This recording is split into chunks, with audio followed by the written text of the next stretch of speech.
So the one question I get asked on all of my subcontrabass / quake bass videos is how we are still hearing the note when it's below human hearing. Well, first off, that 20 Hz mark is only a human average. Some people have their cutoff lower, some higher. But because you can hear something in these videos, doesn't necessarily mean you have infrasound hearing. Let's get some things straight about bass. This is Kevin from Said Too Much.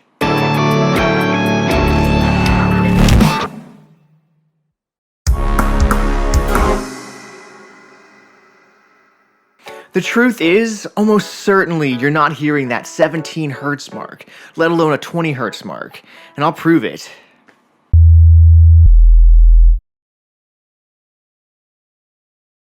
Did you hear anything? Well, you're a liar, because I didn't play anything.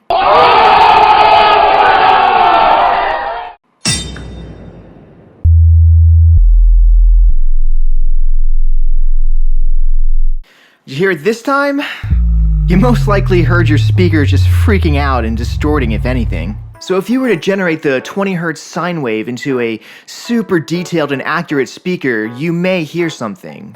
But for frequencies this low still, the question is whether you can perceive the changing in pitch, or does it just feel like air pushing against you at no discernible rate? So what are we hearing? Overtones. The first overtone is generally the octave, which would be about 30 Hz for the C0 of an octabass. Then a fifth, another octave, and lots more colorful frequencies from there. The lowest frequency, called the fundamental frequency, determines what octave we describe the note as being as. But it's not necessarily the loudest of the frequencies.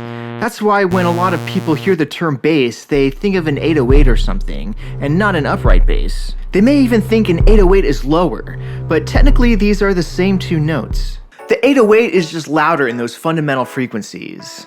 Those frequencies are present in the upright bass, but just harder to acoustically amplify, and more easily amplifies the overtones, which gives it its classical sound. All the overtones of an instrument, along with the fundamental frequency, creates what's called its timbre. Now, both of these guys are technically in the classically defined contrabass octave already. So going an octave lower with the octabass or my quake bass puts us in the subcontra octave. Regular upright bass is referred to as contrabass in places like Europe, which makes my older videos a little confusing because I was referring to it as a contrabass guitar. But I've come to favor the term subcontrabass, just plain subcontrabass, no guitar at the end, to define these instruments, which is the octave they're in. I think that sounds better than quake, for the record. Not really a fan of quake.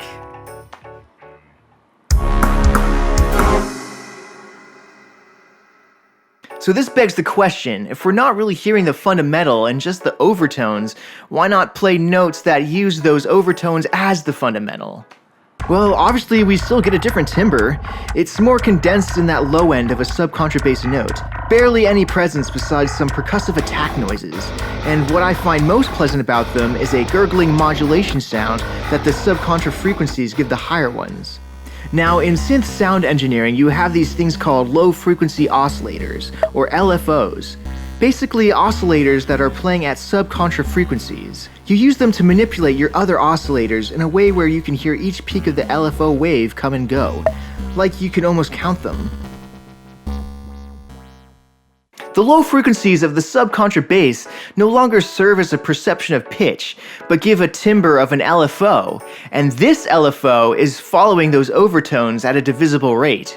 It's also cool to think about this as a translation from pitch to tempo. Consider taking the ridiculous A-sharp -1 I used in a recent video, following a 10-string guitar down an octave. Hertz refers to wavelengths per second, and BPM is in minutes or 60 seconds. So multiplying the hertz with 60, we get a whole waveform at a BPM of 825. That's one wave per quarter note. Now we can keep dividing by 2, thinking of it as dividing that quarter note into 8th, 16th, and 32nd notes. So now you can think of it as one wavelength equals 1 32nd note at a BPM of 103 1/8. Here's a percussive click of 30-second notes at that tempo.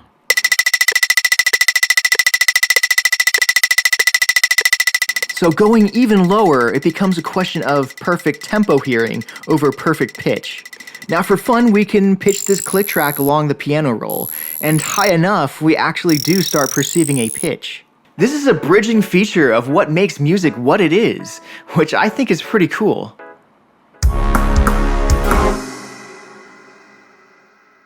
So I hope all of the experimenting we've been doing since the birth of this channel, almost 2 years ago, has been quite enlightening.